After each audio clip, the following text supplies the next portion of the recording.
산책자들을 연출한 임이랑입니다.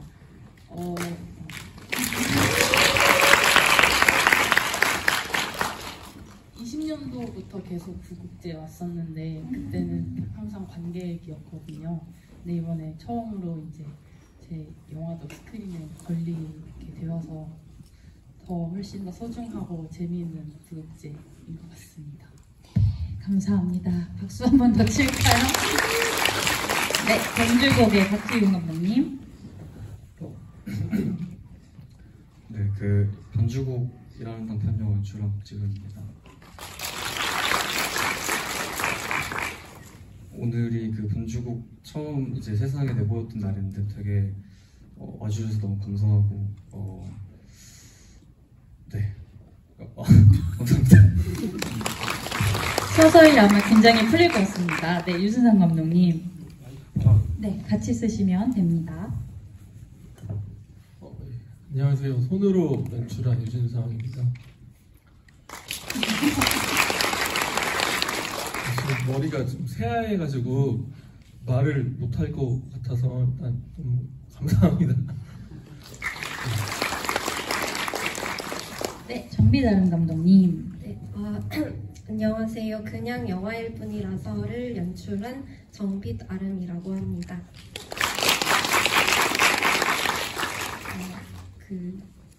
먼 부산까지 와서 이렇게 또 부산 분들도 계실 테고 또 어쨌든 여기까지 와서 이 자리에 계셔주신 모든 관객분들과 부산국제영화제에 너무 감사드리고 또 영화 재밌게 보셨으면 보셨기를 바랍니다. 감사합니다. 네, 고맙습니다. 오늘 이 작품들 주제도 형식도 다 각기 달라가지고 좀 저는 한 대에서 모아보는 즐거움이 또 있었던 섹션 같아요. 관객분들은 영화 또 어떻게 보셨을지 너무 궁금한데 저희 그 본격적인 GV 시작하기 전에 혹시 감독님들 객석에 배우님들이나 스태프분들 소개하실 분이 있으면 짧게라도 소개를 하고 지나가면 좋을 것 같아요. 혹시 산책자들은 어디서 어떻게 출발이 된 작품인지요? 사실 이제 누군가의 집에 침입하는 이야기를 전부터 되게 하고 싶다고 막연하게 생각을 갖고 있었는데 사실 이 시나리오를 이제 처음 딱 썼었을 때가 저도 이제 졸업을 앞두고 있었던 그런 시기였어서 뭔가 살짝 뭔가 어떤 관계를 마무리 짓는 것에 대한 또 불안함이라던가 좀 그런 생각들이 같이 들어가면서 이렇게 산책자들이 나오게 된 것 같습니다. 감사합니다.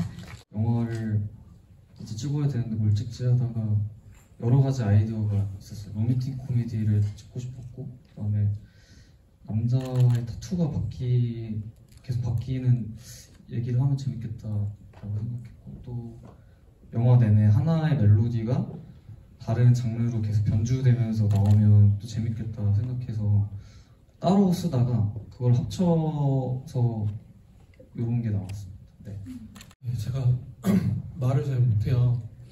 그래서 오히려 좀 편지라던가 좀 글로 쓰는 게 더 마음 전달을 잘하는 편인 것 같은데 좀 어떤 감정, 누군가 좋아하는 감정이라던가 좀 마음을 드러내는 게 반성문이랑 좀 연애 편지랑 비슷한 것 같다는 생각이 사실 했었어서 이걸로 영화를 만들어 봐야겠다라는 생각을 했던 것 같습니다. 일단 저도 시작은 약간 막연하게 저는 다큐멘터리 감독님에 대한 얘기를 해보고 싶다고 생각을 했어요. 왜냐면 저는 제 삶도 힘들거든요. 이 독립영화를 만드는 감독으로 사는 일도 너무너무 힘든 일이 많고 어떤 정상성의 범주에서 내가 계속 벗어나고 있다 그런 감각들을 많이 느끼는데 다큐멘터리 감독님들은 정말 무엇으로 버티고 계실까, 그분들은 어떻게 살아가고 계실까 그런 생각을 하다가 이제 이야기를 쓰게 된 것 같습니다. 그 설정에 관해서는 그런 질문을 학교에서 되게 많이 받았었는데 일단 뭔가 이렇게 정확한 규칙을 세우려고 하진 않았고 그러니까 연애라는 거 하다 보면 이성적이지 않은 순간들이 많잖아요. 그래서 그런 감정들을 어떻게 좀 재밌게 다르게 해볼 수 있을까 하다가 그런 지진이나 타투 같은 것들이 나왔고 제 생각에는 뭔가 환상에 가까울 것 같아요. 하지만 그런 어떤 지진이나 타투가 바뀌고 하는 것도 그 두 사람이 이렇게 이별을 다시 한번 하는 과정에서 소통의 방식 같은 게 아니었을까? 그렇게 한 번 더 붙여봤습니다.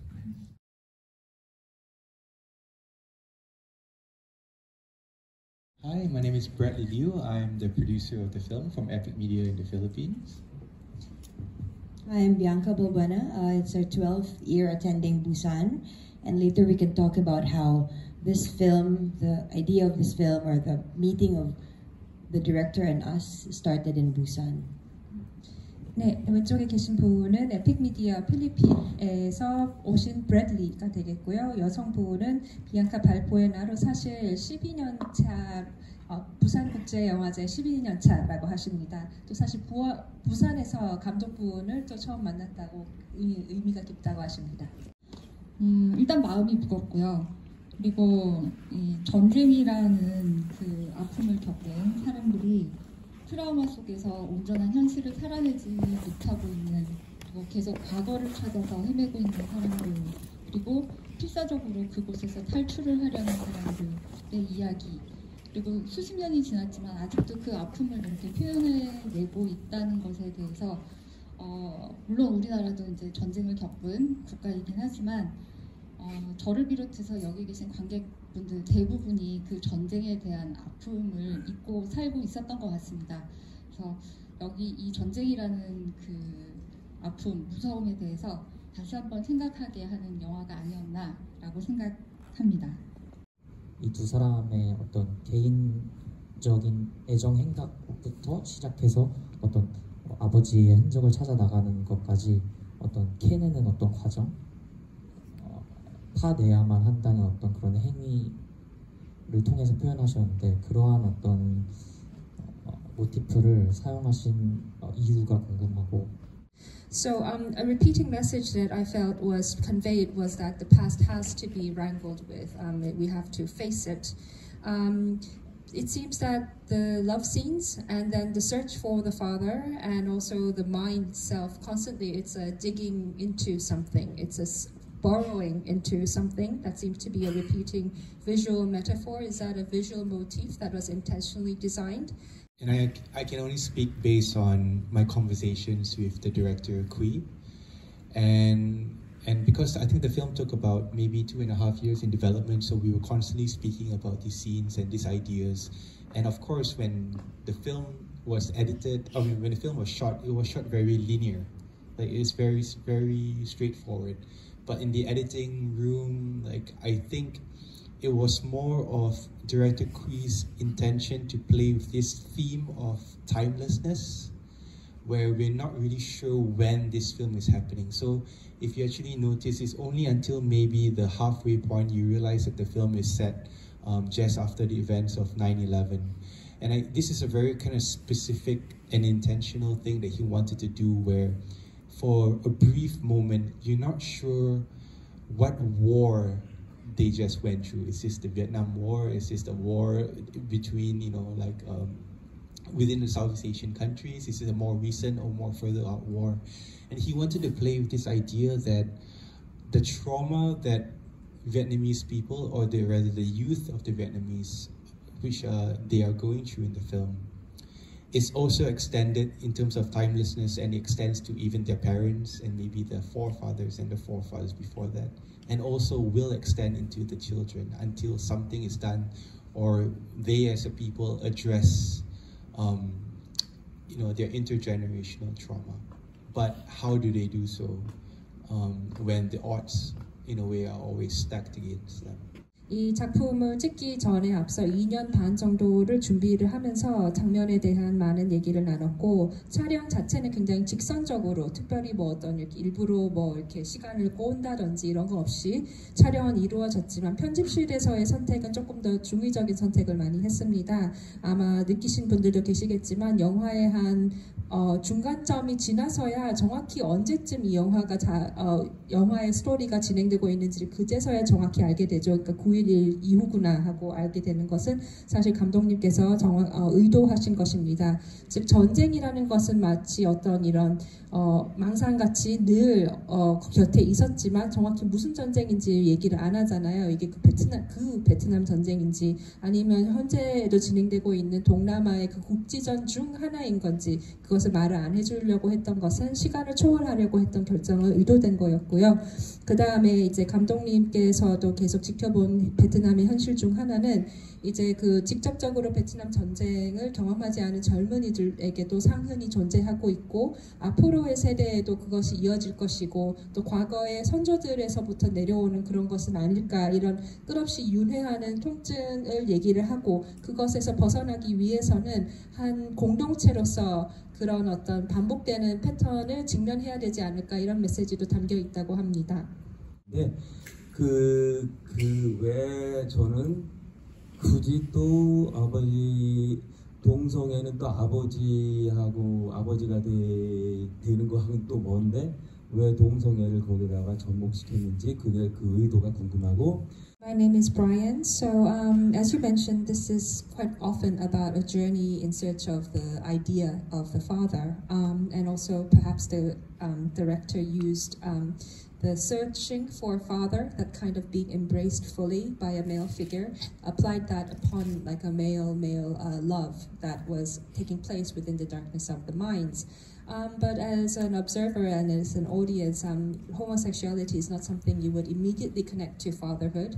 So was there perhaps a more layered understanding on part of the director or yourself in how fatherhood and homosexuality naturally dovetails? And then a more practical question is this such sort of content of this film, especially the full nude scenes, is that allowed to be shown in Vietnam cinemas? I think it's more of like the idea itself, Viet and Nam. These are two characters' names in the film. And the director told me very early on, he said, do you know that the name Viet and the name Nam is the two most famous, most popular names for male men in Vietnam? So I think like for us, as we're making the film together, we know that there's an element of the film about what it's like being gay in somewhat contemporary Vietnam and the struggles, especially in smaller villages that are not so liberal. But at the same time, there is also a strange sense of fatherhood in a sense of boys who are fatherless, and fatherless because of the war or fatherless because of certain situations. And if there are certain characters in the film as well, if you see there's a barber shop scene where you see that families are being broken apart, and then you start to think about how many other children of Vietnamese descent, especially those who are sent abroad or who are left behind, are also fatherless or motherless in that sense. So for him, I don't think it was really more about the fact that these male characters are in love and has to do with the search of the search of the father.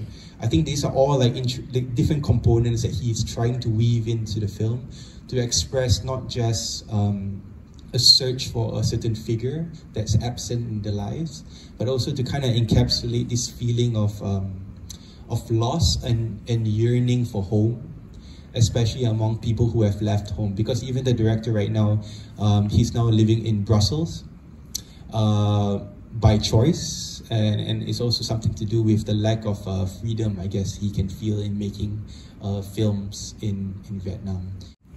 I also want to talk about the Viet and Nam characters. So they are the most common names in Vietnam, and director Quy said that Viet actually represents the north, and it's more of, it represents intellect, it means intellectual or something of the mind. And Nam represents the south, which is more physical. The name Nam represents the physicality of the person. So it's both the mind and the physicality when they're together. And a little trivia is we never actually know who's Viet and who's Nam. It's never mentioned in the film. Also about the censorship, so I don't know if you know, guys, but the film cannot be shown in Vietnam. It is banned. It is stripped off the Vietnamese nationality, so it's now considered a Filipino film because the Philippines is the lead producer. The statement from the cinema department of Vietnam says it depicts an ugly picture of Vietnam where the people of Vietnam want to leave the country. So it's really not about the queerness of the film, or they don't say it, or the nudity in the film, but it's actually the whole theme of the film, which they think depicts very bleak and sad Vietnam. 영화는 베트남에서 만들어졌습니까? 로케이션은 베트남입니까? The whole north to the south. Yeah, we shot from the north to the south.